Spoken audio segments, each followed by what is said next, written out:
요한복음 1장 29절에서 32절까지 말씀드리겠습니다. 요한복음 1장 29절에서 32절까지 말씀 제가 봉독에 올립니다. 29절. 이튿날 요한이 예수께서 자기에게 나아오심을 보고 가로되 보라, 세상 죄를 지고 가는 하나님의 어린 양이로다. 내가 전에 말하기를 내 뒤에 오는 사람이 있는데 나보다 앞선 것은 그가 나보다 먼저 계시니라 한 것이 이 사람을 가리키니라. 나도 그를 알지 못하였으나 내가 와서 물로 세례를 주는 것은 그를 이스라엘에게 나타내려 함이라 하니라. 요한이 또 전가에 가로되 내가 봄에 성령이 비둘기같이 하늘로서 내려와서 그의 위에 머물렀더라. 아멘. 할렐루야. 반갑습니다. 오늘도 우리 성령님께서 우리와 함께 하실 줄 믿습니다. 하나님의 말씀을 잘 들으시기 바랍니다.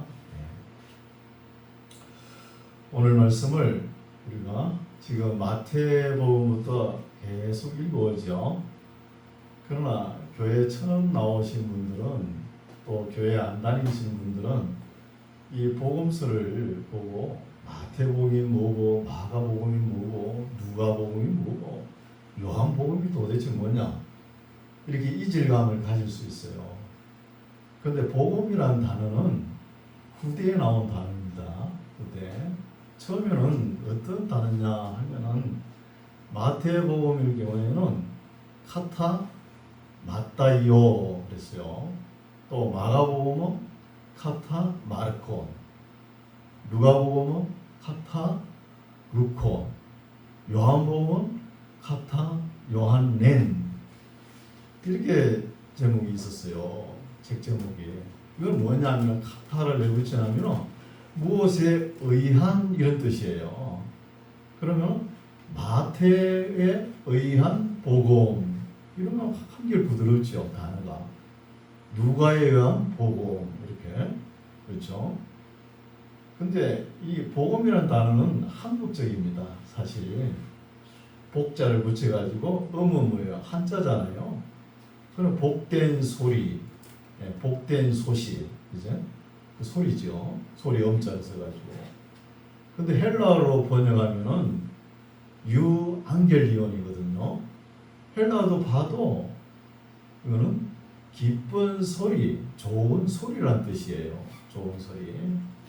근데 우리 예수님께서 말씀하셨잖아요. 너희는 나의 증인이 되리라. 그래서 증인된 사람들이 말을 하는 게 뭐예요? 정언입니다. 정언. 그래서 이 복음서도 다시 이름을 정한다 그러면은 마태에 의한 정언, 마가에 의한 정언 이렇게 표현하면 한결 부드럽겠죠. 그렇죠? 근데 뭐 복음서라 이러니까 믿지 않는 사람들은 이게 도대체 뭔 소린가 이렇게 생각할 수 있어요. 우리는 늘 이야기를 하니까 복음 참 복된 소식도 되고 복된 소리도 되지 않습니까? 그래서 이 복음서를 접할 때 이런 마음을 가진 사람들도 있다는 거예요. 그래서 19절부터 살펴봐야 되겠죠. 19절에 또 보면은 소 제목을 정한다 그러면은 세례 요한에 의한 정언 이렇게 하면 되겠죠. 세례 요한에 의한 정언. 세례 요한이 예수님을 소개하는 말씀이잖아요. 19절 살펴볼게요. 유대인들이 예루살렘에서 제사장들과 레위인들을 요한에게 보내어 너가 누구냐 물을 때에 요한의 증거가 이러합니다. 유대인들이 세례 요한이 나타나가지고 회개하라 천국이 가까웠느니라 이렇게 외치니까 유대인들이 제사장과 레위를 보내가지고 도대체 저 사람이 누구냐 좀 알아보라는 것이죠. 20절 요한이 세례 요한이 드러내어 말하고 숨기지 아니하니 들으냐 하는 말이 나는 그리스도가 아니라 하는 거예요. 그리스도는 다윗의 자손의 혈통을 통해 가지고 오죠. 그러나 세례 요한을 내집합니다. 그러니까 말은 맞는 말이죠, 그렇죠? 세례 요한이 그리스도가 아니라 한데 21절 또 묻되 그러면 무엇이냐? 너가 엘리야냐? 가로되 나는 아니라는 거예요. 하나님께서 내가 이 말씀도 예언되어 있죠. 말라기서 4장 5절에서 6절 말씀. 하나님께서 내가 갱년한 불못불이 임하기 전에 내 종 엘리야를 보내겠노라 그러지 않습니까? 그가 와서 엘리야가 와서 아비의 마음을 자식에게로 자식의 마음을 아비에게로 돌이키면 다행이지만 만일 돌이키지 아니할 경우에는 내가 와서 저주로 이 땅을 칠까 하노라 이렇게 예언한 엘리야가 아니냐 물으니까 세례 요한은 뭐라 그래요? 아니라고 대답하죠. 아니라고. 그러나 우리가 성경을 해석해 볼 때는 엘리야를 보내겠노라 하나님께서 말씀하셨잖아요. 그러면은 엘리야가 세례 요한이라는 것을 우리가 알 수 있잖아요. 그러나 실제 당사자인 세례 요한은 나는 엘리야가 아니라는 것입니다. 더 읽어볼게요. 또 묻되 그러면 무엇? 너가 엘리야냐? 가로되 나는 아니라. 또 묻되 너가 그 선지자냐? 대답하되 아니라는 거예요. 선지자 예언도 있죠. 신명기 18장 15절 말씀에 보면 내가 모세와 같은 선지자가 나타날 것이다. 그리고 모세가 나와 같은 선지자가 나타날 때 너희들은 그의 말을 들을지어다. 이렇게 예언이 되어 있는 거예요. 그 예언된 선지자냐 이렇게 물으니까 또 아니래요. 세례 요한이. 그런데 그리스도냐 엘리야냐 선지자냐 이렇게 물어도 아니라고 부정하죠. 선지자냐 대답하되 아니라. 또 말하되 누구냐?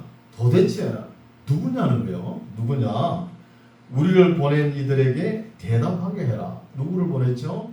제사장들과 레위인들을 보냈잖아요. 그러면 대답을 똑바로 해보라는 거예요. 그러면 너는 너에 대하여 무엇이라 하느냐? 좀 정체를 밝혀보라는 거예요. 세례 요한 보고. 그래서 대답하죠. 23절 가로되 나는 선지자 이사야의 말과 같이 이사야서 40장 3절 말씀이죠. 주의 길을 곱게 하라고 광야에서 외치는 자의 소리로라는 거예요. 광야에서 외치는 자. 소리는 의미가 없죠. 소리가. 우리가 대화하다가 말 같지 않는 소리 하지 마라 그러죠. 소리는 의미가 없는 거예요. 그죠? 의미가 담기면 뭐가 되죠? 말이 됩니다. 말씀이 되는 거예요. 그래서 세례 요한의 역할은 소리에 불과하다는 거예요. 소리는 주의를 환기시키죠. 어떤 사람을 주목하게끔. 그 사람이 예수님이라는 거예요. 예수님을 주목하게끔 하는 역할을 한다는 거예요. 그런 역할을 하기 위해서 이 땅에 왔다는 것입니다. 사실 그렇죠. 그래서 여기 세례 요한이 나는 소리로라 이렇게 대답한 것이 아주 적당한 말이죠. 적당한 말. 우리가 조금만 더 생각해 보면 그 엘리야 같냐 물으니까 내가 엘리야다 그러면 어떻게 해야 돼요? 하늘에서 불이 내려와가지고 그렇죠? 바알을 섬기는 자, 아세라 상을 섬기는 자들은 850명을 반석 위에 죽여야 되잖아요. 그러나 세례 요한은 이런 능력이 없는 거거든요. 엘리야처럼. 그거 바른 말 한 거잖아요. 그렇죠? 맞는 말이죠. 소리로라 하니라. 저희는 그 다그치는 사람들이죠. 그렇죠? 유대인들이 바리새인들에게서 보낸 자라. 또 물어가로되 너가 만일 그리스도도 아니요 엘리야도 아니요 그 선지자도 아닐진데 어찌하여 그러면 세례를 주느냐는 거예요. 시비를 걸죠. 왜 무슨 근시로 세례를 주고 있냐는 것이죠. 이건 무슨 근황으로 주느냐 하니까 요한이 대답하되 요한도 우리 예수님을 닮은 것 같아요. 바로 묻는다고 거기에 바로 즉각 대답 안 했죠. 이런 대화부터 배워야 됩니다. 우문현답이라고 질문이 어때요? 신통찮죠? 시원찮은데 대답은 또 바르게 하는 거예요. 대답은 요한이 대답하되 나는 물로 세례를 주거니와 너희 가운데 너희가 알지 못하는 한 사람이 있으시니 곧 내 뒤에 오시는 그이라 나는 그의 신들매 풀기도 감당치 못하겠노라 하더라. 누구를 소개하죠? 예수님을 소개하는 거예요. 이 일은 요한의 세례 주던 곳 요단강 건너편, 요단강 동편이죠. 동편에 베다니에서 된 일인이라는 거예요. 요한의 세례를 처음 베푼 데가 요단강 동편, 그죠? 여리고 맞은편 베다니라는 동네에서 세례를 베풀었거든요. 여기 베다니 동네는 교만한 자가 올 수가 없습니다. 이 동네는 불가촉 질병을 가진 사람들이 모여가지고 사는 동네거든요. 전염되면 안 되지 않습니까? 그러니까 겸손하고 온유하고 교만한 자가 올 수 없는 그런 동네예요.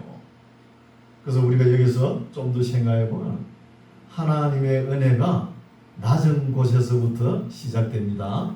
낮은 곳에서 뭐 대궐 같은 궁궐 안에서 시작되는 게 아니에요. 서울 도시 한복판에서 시작되는 게 아닙니다. 낮고 낮은 곳에, 그죠?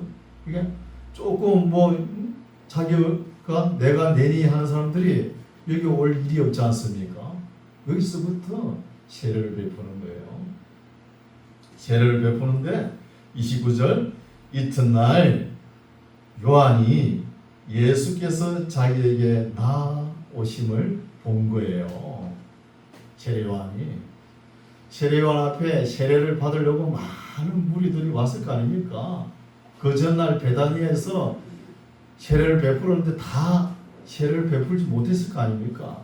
그 이튿날까지 하고 있는데 예수님이 보이는 거예요.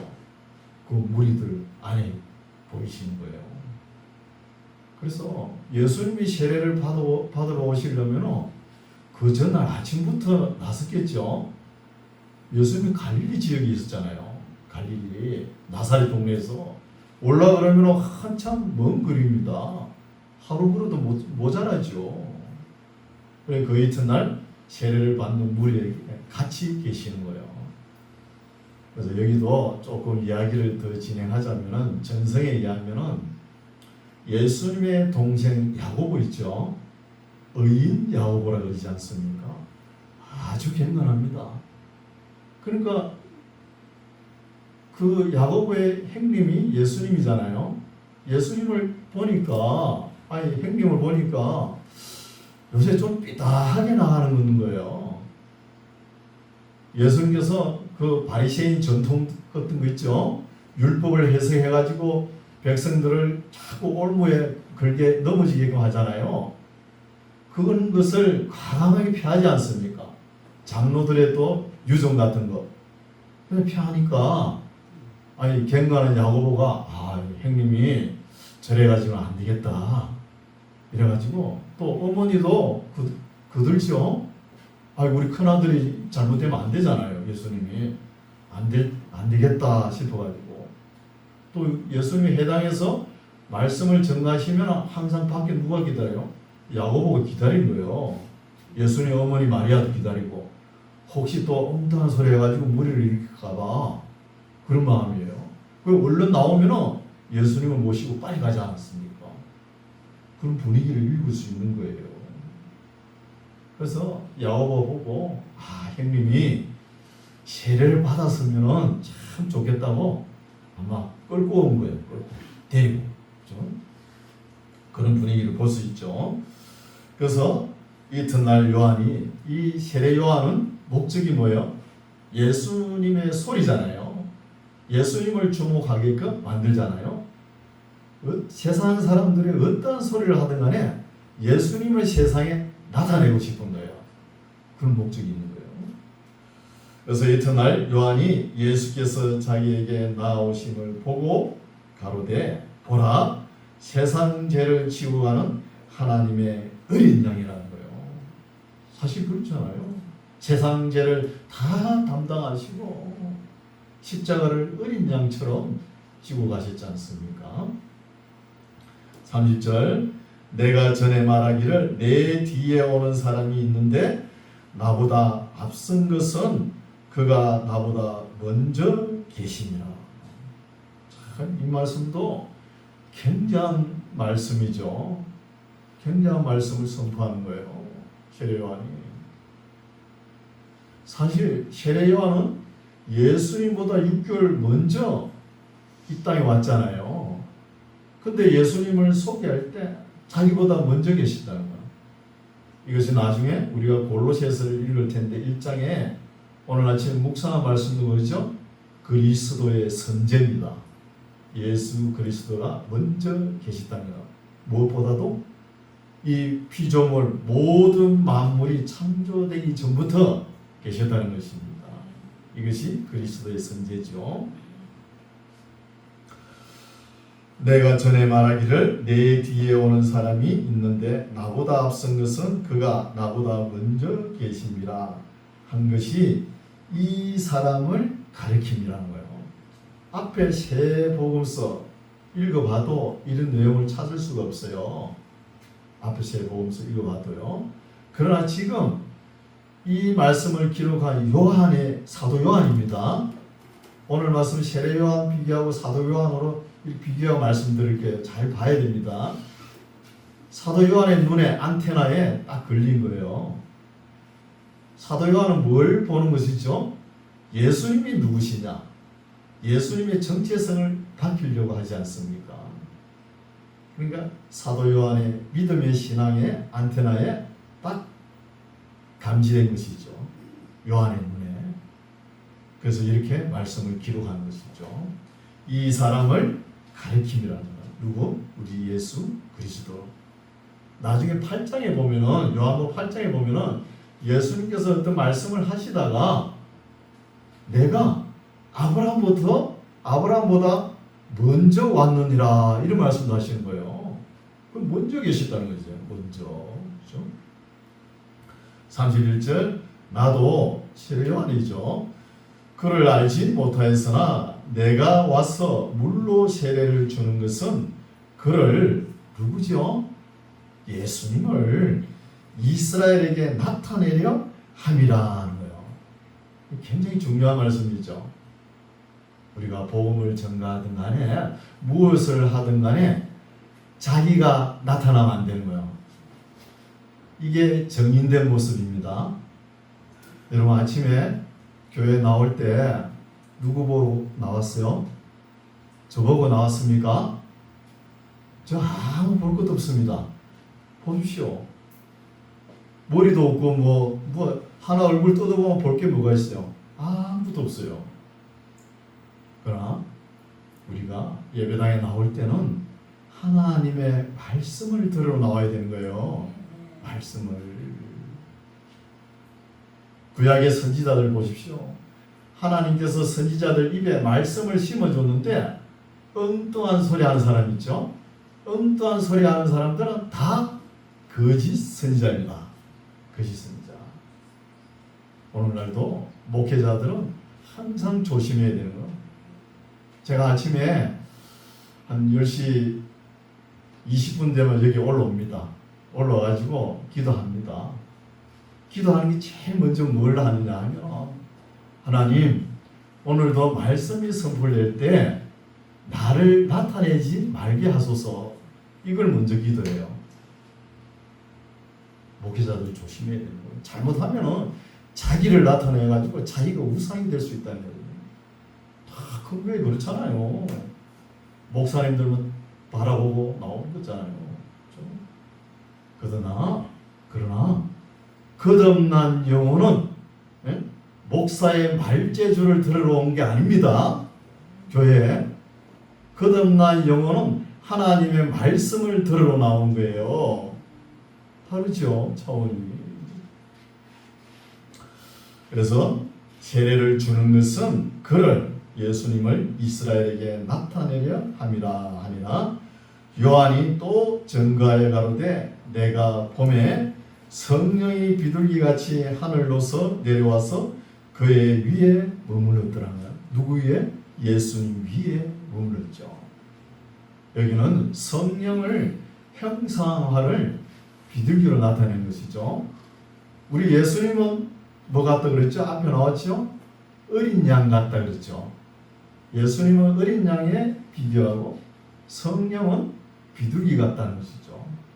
그리고 달력을 보면은 예수님께서 세례를 받으시는데 옆에 비둘기가 있죠. 성령을 나타내는 거예요. 우리 교회는 있어요, 없어요? 잘 찾아보세요. 강례상에 의자인데 있잖아요. 비둘기가 성령을 나타내는 거예요. 성령을. 그렇죠? 그래서 비둘기와 어린 양 모습은 어때요? 세상에 봐도 순한 동물이죠. 온유하고 겸손하고 자기를 나타내지 않아야 하고 조용합니다. 오늘 교회 나오면은 여우나 사자가 되면 안 돼요. 비둘기처럼 어린 양처럼 돼요. 그렇죠? 32절 요한이 또 증가하여 가로되 내가 봄에 성령이 비둘기같이 하늘로서 내려와서 그의 위에 머물렀더라. 나도 그를 예수님을 알지 못하였으나 나를 보내어 물로 세례를 주라 하신 그의 누구죠? 하나님이죠. 그이가 나에게 말씀하시되 성령이 내려서 누구 위에든지 머무는 것을 보거든 그가 곧 성령으로 세례를 주는 이인 줄 알라 하셨다는 거예요. 말이 어렵죠? 그이가 나오고 누구 위에 나오고 누가 이걸 누굴 나타내는 거예요? 예수님을 나타내는 거예요. 예수님을. 34절 내가 보고 그가 하나님의 아들이심을 증거하였노라 하니라는 거예요. 누가? 세례 요한이 그가 예수님이 하나님의 아들이심이라고 증거하는 것. 그러나 여기에서 우리가 잘 봐야 됩니다. 이 복음서를 기록한 사도 요한의 눈에는, 사도 요한의 믿음의 신앙에는 뭐가 보이죠? 예수님의 정체의 그림을 완전하게 완성하려고 하잖아요. 그러나 요한이 본 것은 하나님의 아들, 여기서 그치면 안 되는 것이죠. 예수님을. 그래서 세례 요한은 하나님의 아들이다 했잖아요. 그러나 요한의 눈에는 하나님의 아들, 하나님까지 가야 되는 거예요. 하나님까지. 이 중요한 것이죠. 하나님까지. 그래서 지금 사도 요한은 예수님의 모습을 완성하려고 그러지 않습니까? 그래서 이것을 음악적으로 표현을 하면 우리가 사복음서를 마가복음은 베이스 복음이라 이렇게 볼 수 있죠. 그죠? 간단하잖아요. 그리고 마태복음은 뭔 복음일까요? 테너 그죠? 그리고 누가복음은 알토 복음. 그리고 마지막 요한복음은 소프라노 복음이라는 거죠. 그리고 복음의 사중주가 울려 퍼지는 거예요. 아주 멋있죠. 멋있는 오케스트라가 되겠죠.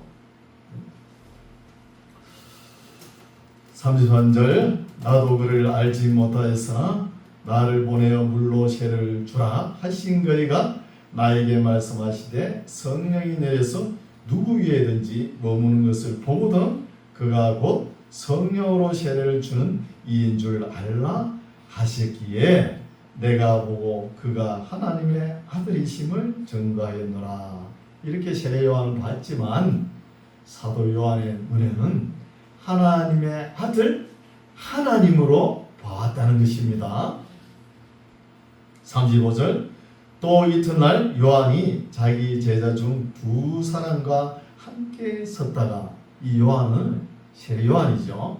함께 섰다가 세례 요한의 두 제자겠죠.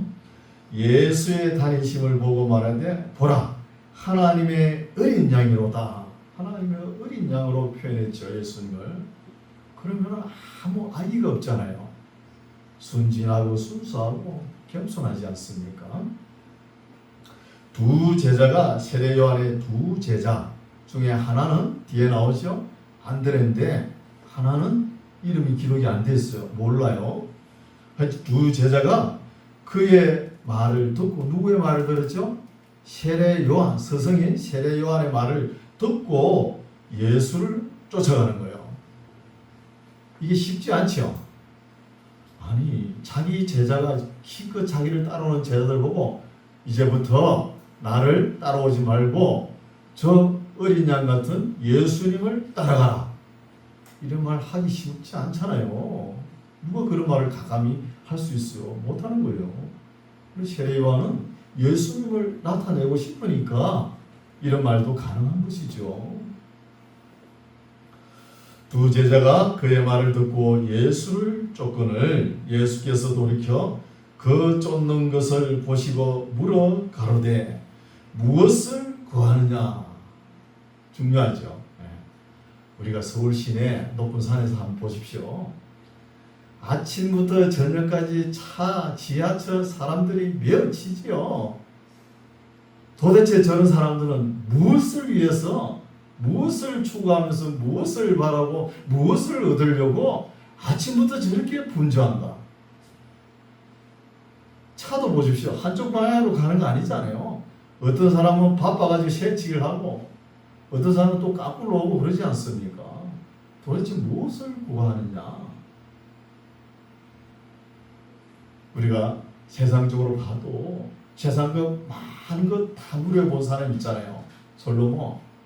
세상적 부귀, 영화, 명예, 권세 다 가져봤잖아요. 다 가져봐도 만족이 안 되는 거예요. 만족이 안 되니까 나중에 사랑을 찾아 나서지 않습니까? 사람은 제일 끝에 추구하는 것이 사랑입니다. 사람과의 관계 사랑도 있지만 하나님과의 관계 사랑, 인격적으로 만나야 되겠죠. 하나님과의 관계 사랑. 이게 최고로 우리가 추구하는 것이죠. 그래서 사람들의 정체성을 보면 무엇을 구하느냐, 이게 그 사람입니다. 무엇을 구하느냐, 이게 그 사람이겠죠. 이렇게 예수님께서 세례 요한을 따르던 두 제자가 이제 예수님을 따라오니까 무엇을 구하느냐 하면서 나를 따라오느냐 질문을 했죠. 질문하니까 대답하기가 곤란했던 모양이에요. 다시 되묻죠. 가로되 랍비여 어디 계시오니까. 뭔가 좀 대화가 안 맞죠. 그죠? 질문을 해서 답을 해야 되는데 오히려 다시 질문을 하는 거예요. 질문했는데 이것도 중요하죠. 어디 계시오니까 하니 랍비는 번역하면 선생이라 예수께서 가라사대 와 보라는 거예요. 와 보라 그러면은 끝까지 따라가 봐야 되겠죠. 따라가 봐야 됩니다. 어디까지? 예수님 계신 천국까지 따라가야 될 거 아닙니까? 여러분 믿음과 소망과 사랑을 가지고 끝까지 가세요. 끝까지 가야 됩니다. 중간에 포기하면 안 되죠. 근데 세례 요한의 모습을 보면 어때요? 지금 두 제자는 세례 요한을 따르던 제자지 않습니까? 세례 요한은 모습은 단벌 신사야. 그 트로, 약대 트로이죠? 시커먼 거. 뭐 오늘날 모피코도 그런 거 아닙니다. 그냥 아주 고전적인 옷이죠. 그것도 입고 먹는 것은 어때요? 또 꿀 한번 쿡 찍어 먹고 메뚜기 먹잖아요. 또 옷이 돈 세마포 옷도 아니잖아요. 그러나 이 세례 요한에 따르는 두 제자는 어떠한 환경에도 적응할 수 있다는 거예요. 그럼 우리 예수님의 모습은 어떠세요? 예수님도 명절 지키러 한번 오면은 머리 둘 곳이 없는 거예요. 그럼 어디로 갑니까? 그 베다니에 나사로 집에 가지 않습니까? 친구 나사로 집에. 그 형편도 그렇게 넉넉하지 못하는데 거기서 자고 나오고 그러지 않습니까? 그래서 세례 요한을 따르던 두 제자는 어떤 환경에도 잘 적응할 수 있다는 거예요. 우리 교회가 어때요? 너무 아름답죠? 제가 금요일마다 실고 닦고 합니다. 깨끗이 닦아 놓는데 왜 여기는 사람들이 안 오는지 모르겠네. 전부 다 고급 인테리어에 깔끔하게 쌈박하게 꾸며놔야 사람들이 오는 것 같아요. 그러나 하나님의 은혜는 낮은 데서부터 시작된 것입니다. 낮은 데서부터. 그래서 39절 예수께서 가라사대 와보라. 그러므로 저희가 가서 두 제자가 가서 계신 데를 보고 예수님께서 계신 데를 보고 그날 함께 거하니 예수님이 계시는 곳도 초라한 곳에 계셨겠죠. 그래서 적응이 잘 되니까 함께 있는 거예요. 두 제자도. 거하니 때가 제 10시쯤 되었더라고요. 10시는 오후 4시죠. 오후 4시. 40절 요한의 말을 듣고 예수를 쫓는 두 사람 중에 하나는 시몬 베드로의 형제 안드레라. 그가 먼저 자기의 형제 시몬을 찾아 말하되 우리가 메시아를 만났다 하고, 메시아는 번역하면은 그리스도라. 헬라어로 번역하면은 크리스토스. 메시아는 히브리어죠. 히브리어. 크리스토스는 기름 부음을 받은 자란 뜻이죠. 42절 데리고 예수께로 오니 예수께서 보시고 가라사대 너가 요한의 아들 시몬이니. 시몬이라는 이름도 히브리어죠. 시몬의 이름 뜻은 뭐냐 하면은 기도를 들어주셨다는 뜻이죠. 시몬이니 장차 개바라 하리라 하시느라는 거예요. 예수님께서 베드로 이름을 보더니만도 예수님께서 마음에 안 드신 것 같아요. 그럼 내가 이름을 고쳐줄게 그러면서 고쳐주죠. 개바는 번역하면 베드로라는 거예요. 개바는 아람어죠. 아람어. 베드로는 페트로스입니다. 돌이에요. 뜻이. 페트라가 아닙니다. 반석이 아니에요. 베드로 이름은 그냥 돌이에요. 43절 이튿날 예수께서 갈릴리로 나가려 하시다가 빌립을 만나 이르시되 나를 쫓으라 하시니 빌립은 안드레와 베드로와 한 동네 베세다 사람이라. 벳은 집이고 세다는 어부입니다. 어부들이 몇 명이서 모여가지고 마을을 이루는, 그러니까 가난한 집에 사는 사람들이겠죠. 가난한 집이라는 거예요. 빌립이 나다나엘을 찾아 이르되 모세가 율법에 기록하였고 여러 선지자가 기록한 그 일을 우리가 만났으니 요셉의 아들 나사렛 예수니라는 거. 나사렛 예수니라 하니까 나다나엘이 가로되 나사렛에서 무슨 선한 것이 날 수 있느냐. 빌립이 가로되 와 보라 하는 거예요. 와 보라. 우리가 전도할 때 굉장히 중요하죠. 그냥 와 보라 그러세요. 사람을 인도할 때 와 보라 그러세요. 괜히 그 전도하면서 이론적으로 해가지고 변론적으로 해가지고 그 사람을 이겨보세요. 기분 나빠 교회 안 나옵니다. 이기면은. 또 그 사람을 변론하고 져보세요. 그 사람 기고만장 해가지고 교회 또 안 나와요. 아 나보다 모르네 그러면서. 그렇다니까요. 그럼 긴만할 필요 없어요. 그냥 와봐라는 거예요. 오면은 목회자가 바르게 가르치면 되잖아요. 그렇죠? 그래서 교회에 오면은 뭐가 내놔야 되겠죠. 보여줄 게 있어야 되잖아요. 어떤 모습을 보여야 되죠? 먼저 믿는 자들이 비둘기같이 어린 양같이 겸손하고 온유하고 이런 모습을 보여줘야 됩니다. 그럼 세상 사람들은 다 외롭습니다. 오늘은 커피집이 왜 그리 잘 됩니까? 외로워요. 말이 하고 싶어가지고 외롭죠. 외로운 사람, 상처받은 사람 교회 와서 인격적으로 사랑으로 대우해 준 것이요 얼마나 기뻐하겠어요.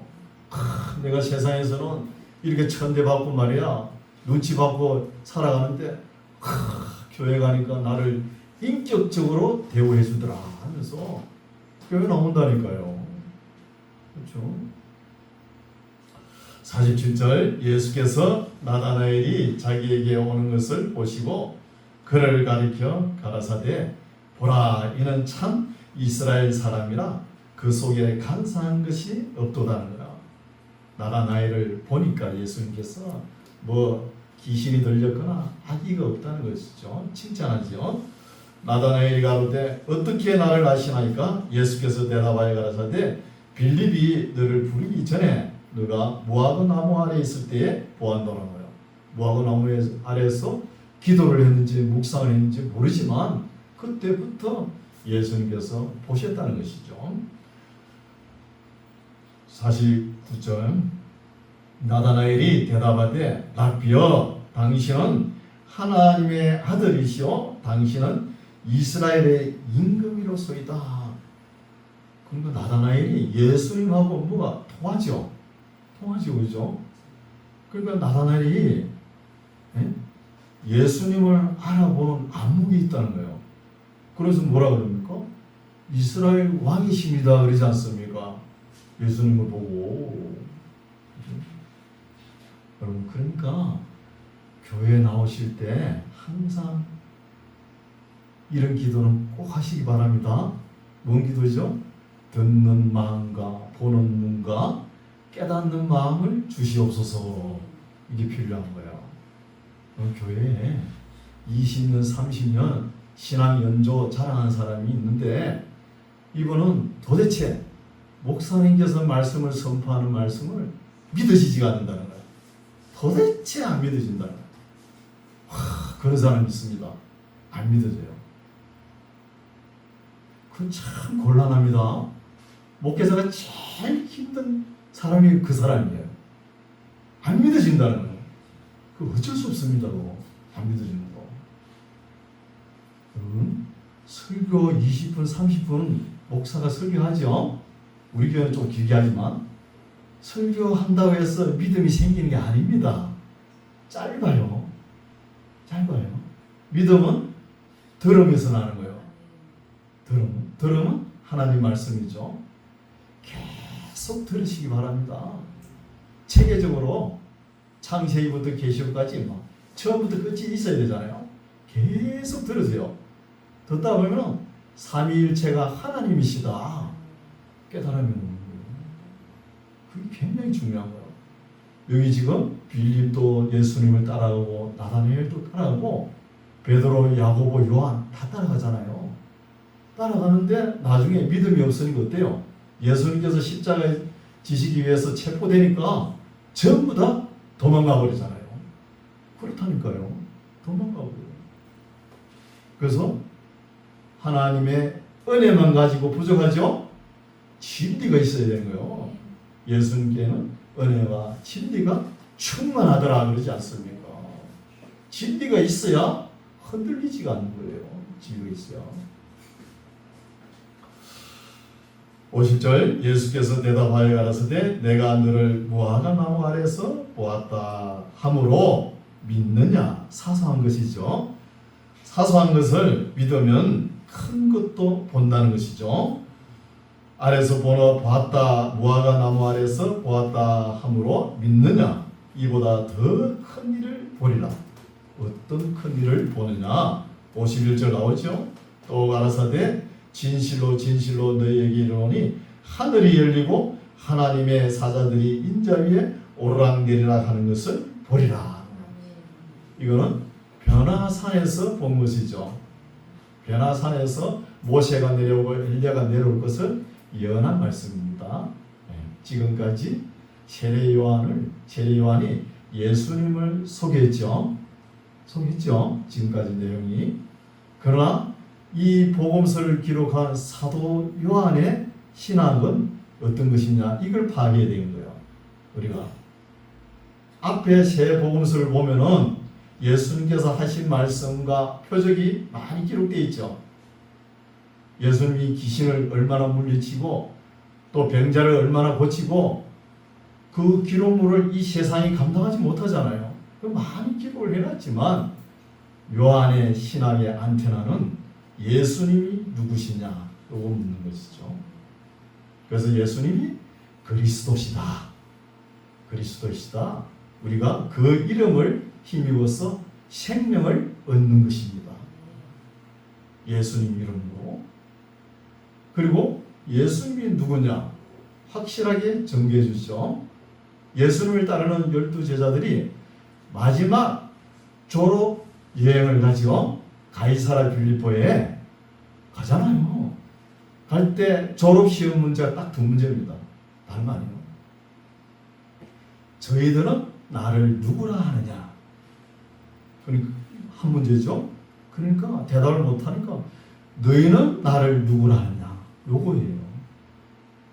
그날따라 베드로가 수제자답게 알아맞혀버렸네. 주는 그리스도시요 하나님의 아들이십니다. 여기까지만 아는 거예요. 여기까지만 아니까 베드로가 예수님께서 부활하셔가지고 40일 동안 보였다 안 보였다 하니까 정신 차려야지. 나는 물고기 잡으러 가노라. 가버리잖아요. 가노라 하면서. 그리고 다른 제자들도 그 따라가 버린 거예요. 다 도망가 버린 거예요. 그러나 요한의 신앙은 그게 아니죠. 예수님이 하나님의 아들이다. 여기까지만 그치면 안 돼요. 하나님의 아들 하나님이시다. 까지 증거를 하는 거예요. 우리는 어떻게 해야 돼요? 우리도 예수님이 하나님의 아들이십니다 하는 것을 배워가는 저와 여러분 되시 바랍니다. 기도하겠습니다. 하나님 아버지, 오늘도 세례 요한의 증언과 사도 요한의 증언을 통해 예수님께서 태초로부터 로고스 말씀으로 계셨고 육체가 되어 우리 가운데 오신 것을 깨닫게 하심을 감사합니다. 하나님 아버지, 우리에게 지혜의 문을 열어주셔서 요한복음을 통해서 우리 주 예수 그리스도가 하나님의 아들 하나님이신 것을 확실하게 알 수 있도록 도와주시옵소서. 예수님 이름으로 기도드립니다. 아멘.